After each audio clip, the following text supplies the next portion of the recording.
Hey, माथो दंफां सिखावनि दावराव जासिदों जोंनि बिटिआरआव दंफां सिखाव सोरबा बुंबाय बे दंफां सिखावखा बिसोरो एनजिअनि नङा दा एनजिअआ दंफां खावग्राफोरनिफ्राय सेना लाबोदोंमोन सोरबाबा बुंबाय दा नै एनजिअनि मानसिफ्रानो हाहोदोंमोन थोस लासिं सिं मामा बुंदों नायदो खोनासंनानै लादो आरोना जायफ्रा हाखायनाय बिसोरो खिथाना होबाय आरोना आसोलखौ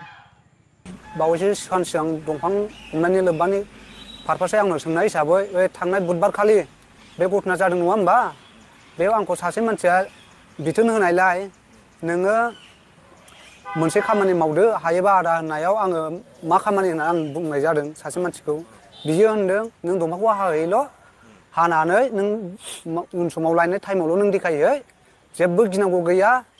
डिपार्टमेन्टनि मानसियानो लायगोन होननायाव अबे डिपार्टमेन्ट होननायाव आं बुंनायाव बिसोरो बुंहरदों आंखौ सासे मानसिया सान्तिपुर एनजिअनि दाउखिमोन लायगोन होननानै बुंनायाव जेबो गिनांनो गैयाबा दे जों मावगोन जोंहा गैयि मानसि हिसाबै जोंहा हाजिराबाबो मावना जाखायो होननायाव आं माखासे मानसिखौ हाजिरा लानानै आं बे खामानिखौ मावहैनाय जायाखै आंखौ थिनग्राया सारिआलिनि नेरसोन बियो सिंजों लेना देना दं नामा बेखौ आं बुंनो रोङा बे खोथाखौ आंनो खिथायाखै खिन्थु जास्ट बियो बुंदोंल' लायनायाव जेबो गिनाङा लायनायाव जों दं जास्ट नों हाहैल' होननायखाय जों हानाय जादों बे रुनिकाटा रेन्जनि आन्दाराव थायो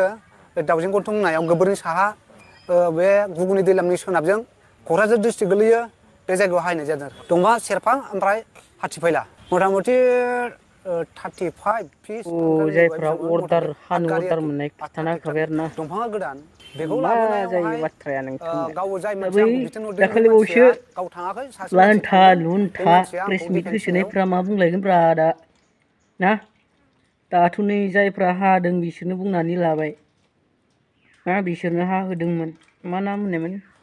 दाउखिसो ना मासो खोनानायमोनलां दाउखि दाउआ खिना होबा गग्रा ना मा बुङो हा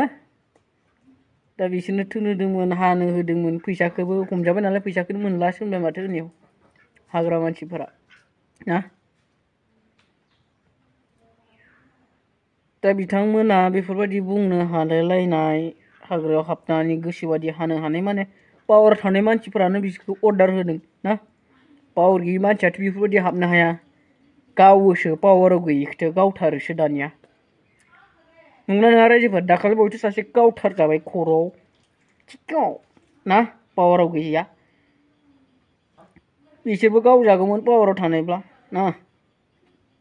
पावाराव गैयिमोनब्ला आरोना पावाराव थानायफोरजों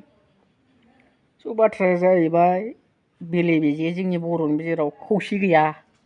खौसेथि गैया बेयाव नुजादों आरोना सोरबा पावारखौ लानानै दुगा सोरबा पावार गैयिखौ नारसिननाय ना गावजों गाव अनलायनाय खौसेथिया गैया होननानै बर'आव जों डाइरेक्ट देखा देखि मेगनजों नुनो मोनदों आरोना दा नोंथांमोना मा सानो बेफोरनि फारसे दाखालिनो बुंखादोंमोन बिसोरो ना बियो दंफां हाग्राफोरनि गारना खारनायखौसो जोङो गोजाम दंफांखौ उथायदोंमोन होननानै ना फरेस्टनि जेनेबा सिस जाना थानाय दंफांखौसो लाबोदोंमोन होननानै जुदि बे दंफाङा सिस जाखानाय सरकारासो बेखौ बोखांदोंब्ला बै जि दिना होबथादोंमोन ना माखासे पाब्लिकफ्रा होननानै दा बैसोर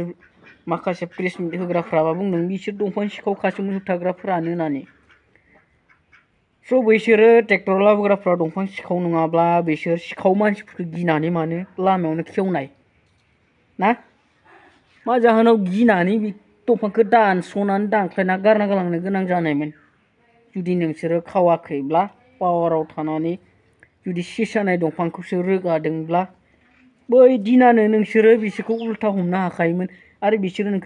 नोंसोरखौ जेबो खालामनो हानाय नङामोन आरोना जुदि नोंसोर खावाखैब्ला नोंसोरबो खावदों सिखाव नोंसोरबो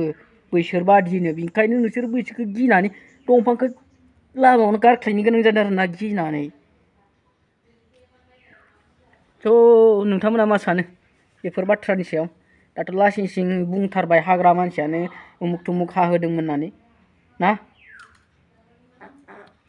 मा सानो रायजो राजानो थारमाने कमेन्ट सेक्सन गेजेरजों फोरमायहर आं बुंनाया गोरोन्थि जादोंबा राय ना गाज्रि गाज्रि बाथ्राफोरबो बुंहरजागोन आं जेबो साना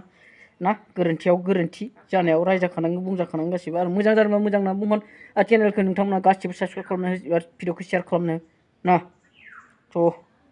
दिनैनि भिडिअखौ जों एसेयावनो दोनथ'नोसै बाय